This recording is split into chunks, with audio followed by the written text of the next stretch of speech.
So most of us here are healthcare workers, and it's not new information, but COVID-19, it's a big group of family of viruses. They all share the same characteristics, and it can range from a minor cold all the way up to SARS and MERS-CoV, and also in this case COVID-19. Mutation happens, which we all know, in microorganisms, and the more chances that these organisms have to multiply, there's more strong possibility of them to mutate.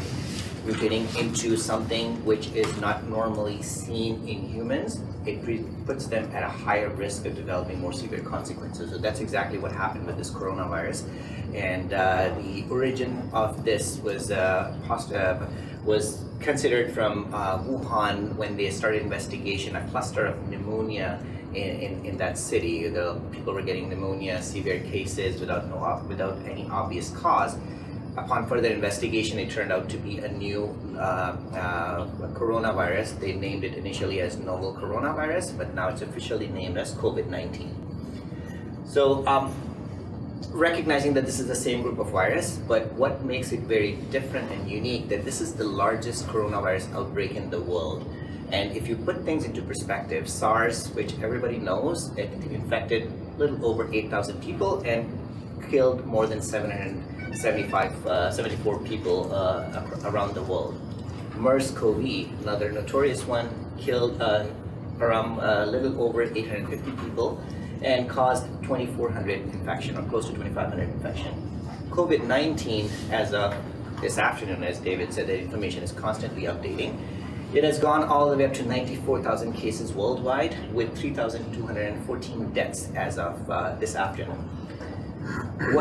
Again, the interesting part when we're tracking any of these viruses around the world is the spread pattern.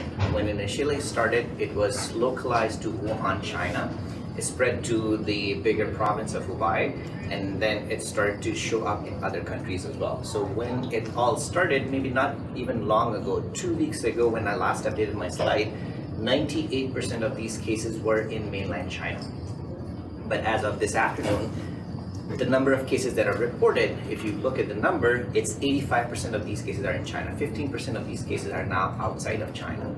And the spread pattern is suggesting that it's going to affect more and more countries. When it gets to that level, it really doesn't matter how many people are infected, or it only matters where are they, and then how the public health approach comes in to control and contain the disease.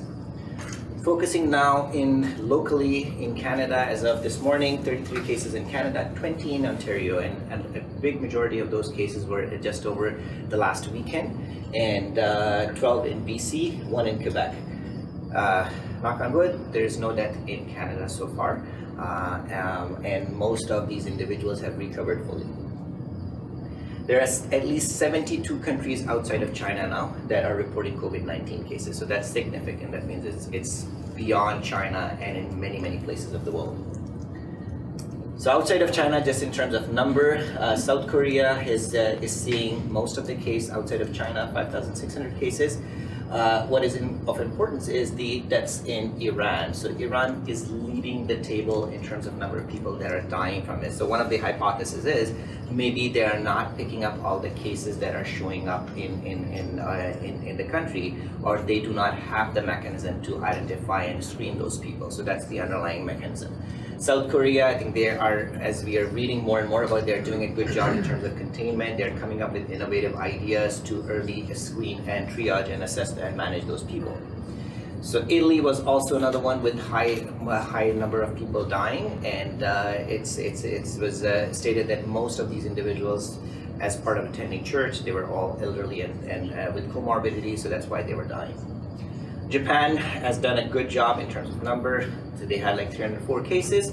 Number of deaths is very low. Singapore, same thing, there's no deaths so far. So those are the countries that are currently identified as the areas that are impacted by COVID, and I will just go on to the details why it's important. And then I just put in USA because we are in a borders town, so we need to know what's happening in the US side as well. So we have so far 128 cases and 9 deaths in US.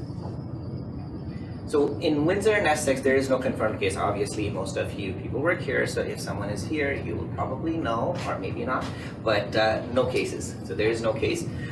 We have tested in collaboration with Erica and your team, 18 people at least, and they were all came back negative for COVID. And majority of these tests that came back had influenza, and that's the message that we've been giving out to the community, that influenza is here, it is spreading, so people should be concerned about influenza.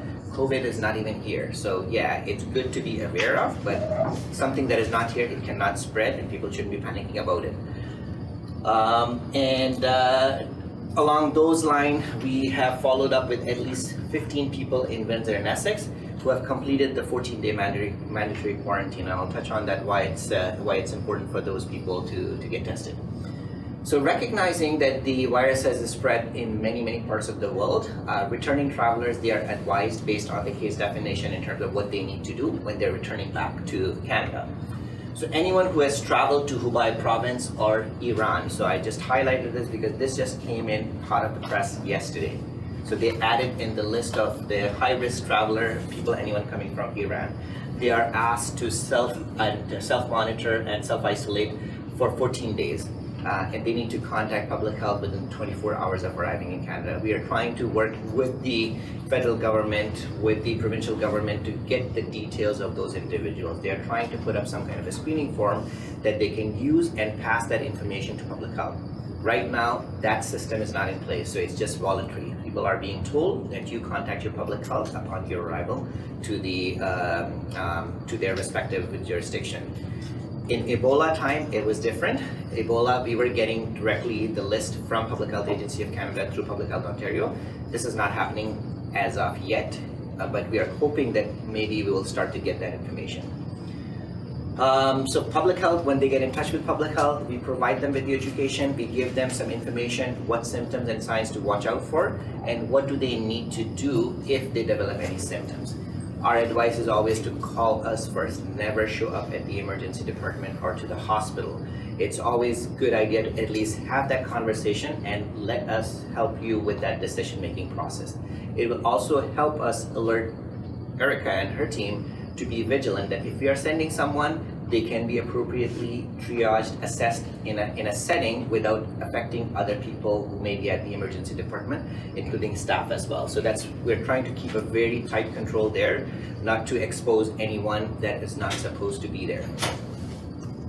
And then the other category of traveler is medium risk travelers. So anyone who has traveled to mainland China, Hong Kong, Italy, Japan, Singapore, and South Korea, they are asked to consider self-isolation and monitor their symptoms, and they need to contact public health as well for education and follow-up exactly in the same way.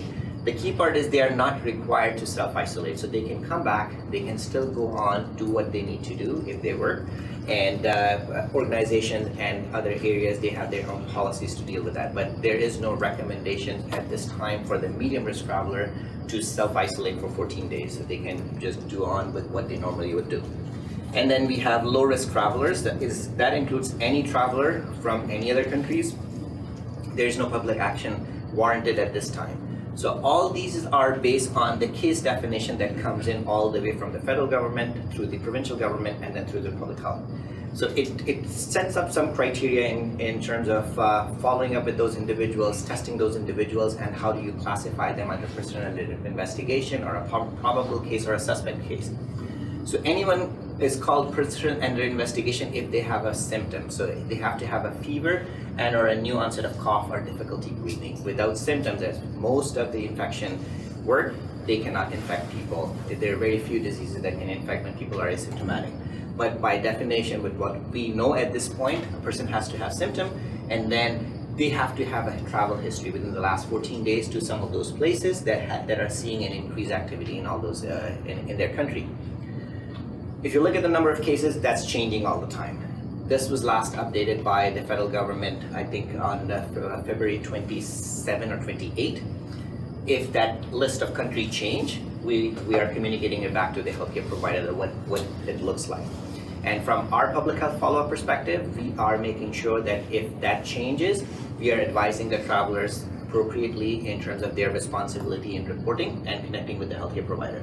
But as of now, these are the countries that are listed. Close contact with confirmed or probable cases of COVID-19, very self-explanatory, and then close contact with a person with acute respiratory illness who has been to the affected areas within 14 days prior to travel, prior to their illness onset.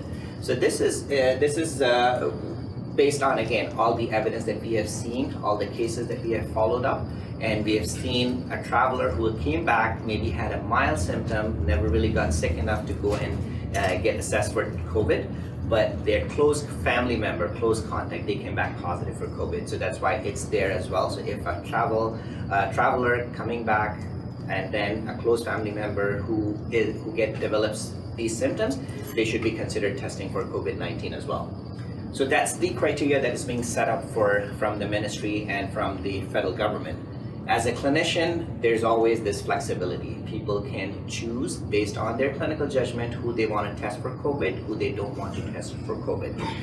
It's easier if it meets the requirement. If it's not, then it's a conversation and how likely it is and what kind of a resource impact it would be if we go ahead and test those individuals.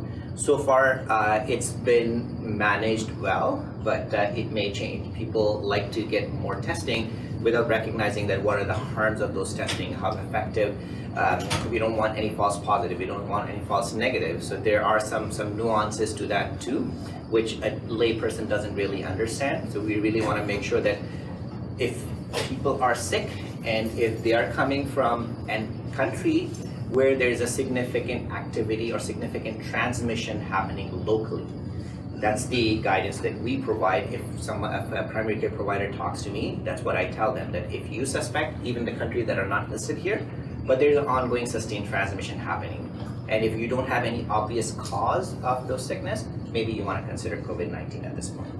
So we're trying to manage it, but the case definition and everything is changing all the time.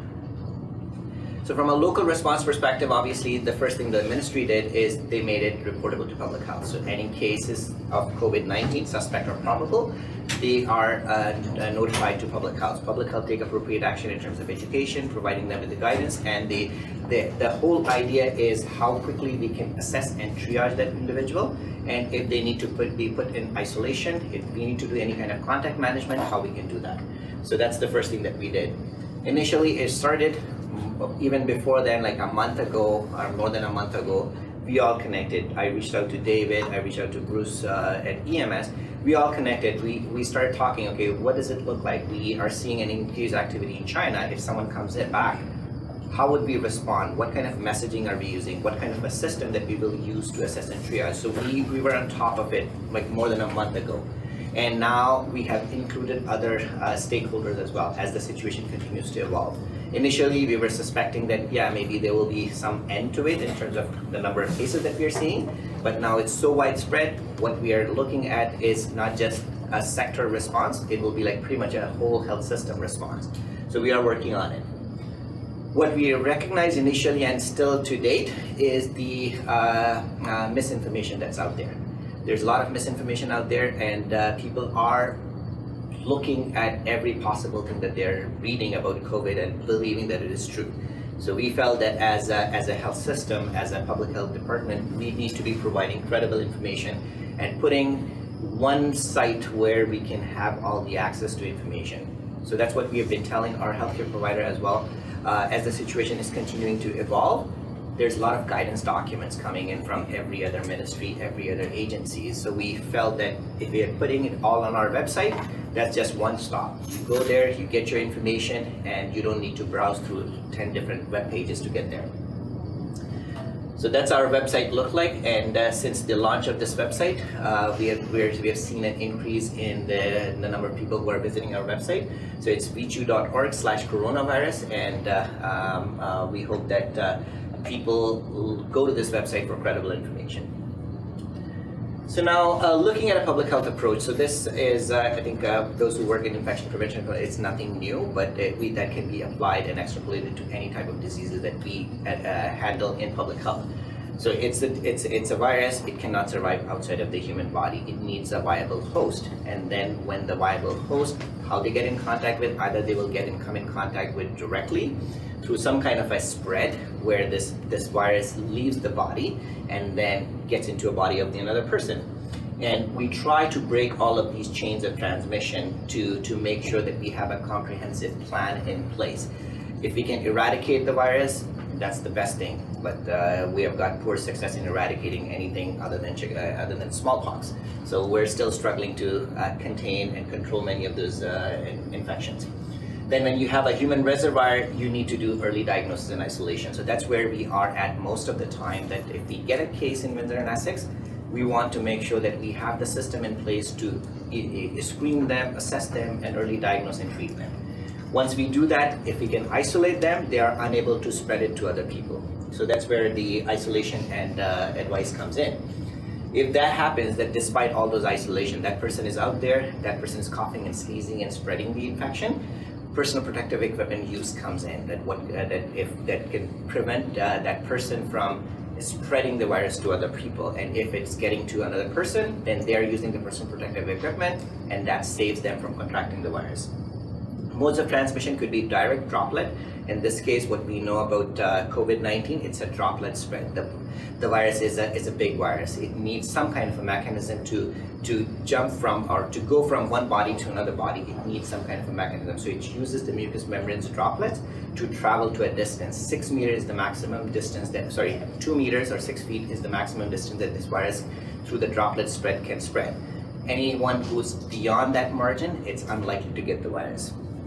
So mode of transmission is important, infection prevention and control measures, PPE is important, and then even that, the virus has to have some kind of an access into the body.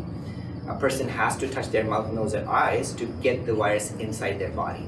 But before doing that, if they're washing their hands appropriately, they can basically limit the spread. And if they're touching their mouth, nose, and eyes, they won't provide that portal of entry to the human body.